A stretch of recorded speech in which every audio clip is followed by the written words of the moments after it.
and you're looking for a boost pipe and a charge pipe for your third generation EA88.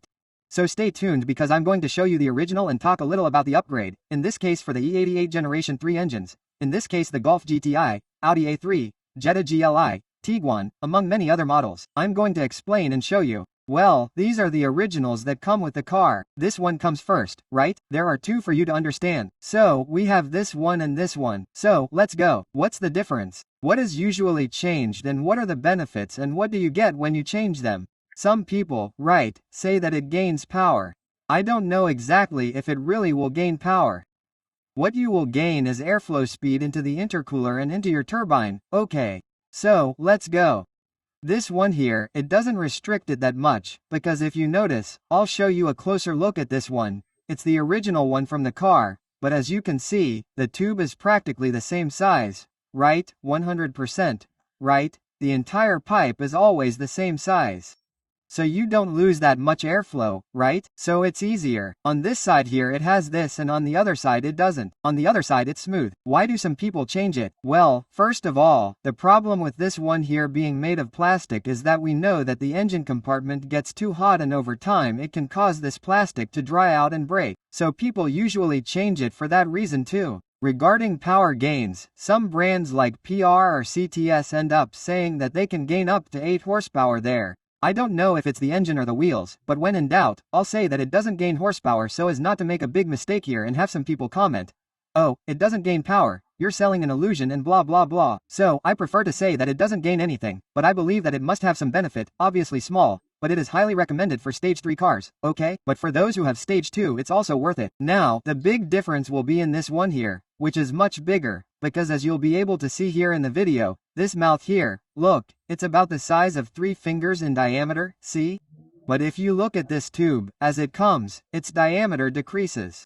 And when it reaches the end of this other side, look, it's no longer 3 fingers in diameter, it already decreases to 2 fingers in diameter at the distance here, right? So, what's the problem? That it enters this side with a large flow through the larger mouth C and then you see that the pipe gets smaller, right? You see that it reduces the pipe's inch size and it becomes much smaller on this side. So here you gain inflow. What is the advantage of gaining inflow, in this case? So that the turbine fills up faster. So, most likely, with a larger boost pipe, in this case, which is the upgrade that people use, which is normally 2.5 inches to 3 inches. In addition to it being made of metal and not running the risk of it breaking, right, or drying out and cracking, like these ones here that are the original plastic ones, its measurement here at the mouth of the pipe is also much larger. Here it is probably 2 inches and here it is less than 2 inches. And the larger boost pipe here, it will increase to 2 inches or 3 inches, depending on your project. Okay, yeah, I'll leave a picture here. I'll show you here on the side, right? The picture of the metal ones, okay? And the metal one, what you'll find different is that here, in the case of these original ones, they are only 2 pieces. What is the upgrade model, right? It comes with this complete piece here and this piece comes in 2 parts, not just one. So you'll have this piece up to here and from here on you'll have another one and the two will fit together. Okay guys, installation isn't very complicated. It takes a little while because you have to disassemble some things from the car, so disassembly is a bit tricky. And one of the things I noticed is that it depends a lot on the brand you're going to buy the boost pipes from. One of the problems I encounter is the fastening part, right? This fastening and this original fastening of the car, which some brands can't deliver a perfect fastening, where the screw will fit exactly there with the original system.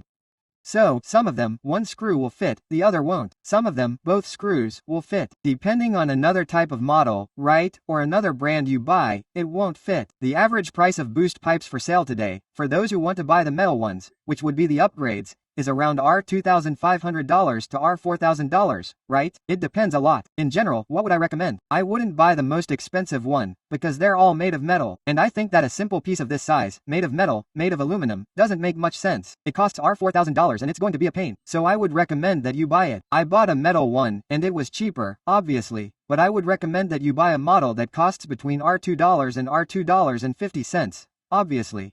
Because the much more expensive ones are practically the same thing. Okay guys, so for those who wanted to clear up any doubts, check out the charge pipe and the boost pipe. These are the ones here. And another thing that you can't assemble, in this case, if you don't have the muffler delete, okay?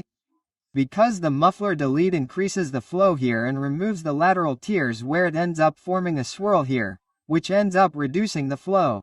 So, basically, this part is used to increase the flow, to reduce it, right, to increase the flow here in the pipe, so that you can have a greater flow and a greater speed, right, so that the air that is entering through the intake, through the turbine, goes quickly to the intercooler, leaves the intercooler and goes straight there, in this case, to the car's throttle, to reach the engine. I believe that the biggest gain you will have, in my opinion, I could be wrong, is that you will gain there in the turbine flow, filling a little faster because the flow is faster and it is a larger size, so that the flow can pass faster inside the pipe. And obviously also, sometimes, a question of temperature or something else. In terms of horsepower, I'm guessing that we'll guess that there will be a gain of 5 to 8 horsepower, but that's just a guess. It might not be a gain at all, okay guys? It might be that if it gains, it will only appear in stage 3. Maybe it won't gain in stage 2, because sometimes, in stage 3, it ends up using a little more turbine pressure. A larger turbine will be used and then, maybe it really makes a big difference in stage 3 or stage 4. Maybe in stage 2 it won't make that much difference. We'd have to go on the dynamometer so we can measure the before and after and really see what the difference is, right? On the dynamometer graph of when you're going to use the turbine with the original ones that are smaller and with these upgrades that are larger. And also be able to see the difference in power and torque, whether there will be any difference or not. Perfect. For many people who wanted to know about boost pipe, here it is. I brought it to you. And, of course, for those who want to buy it, do some research. It's available in China, in Brazil, on Mercado Libre, in several places, okay? If you're thinking of buying one, send it to me below. Remember, I'm not a seller. I'm just going to provide links to sellers where I bought mine. You're reading my car, I tested it, it worked and I liked it, okay? I don't sell accessories. Deal, guys? Big hug to everyone. Bye, bye.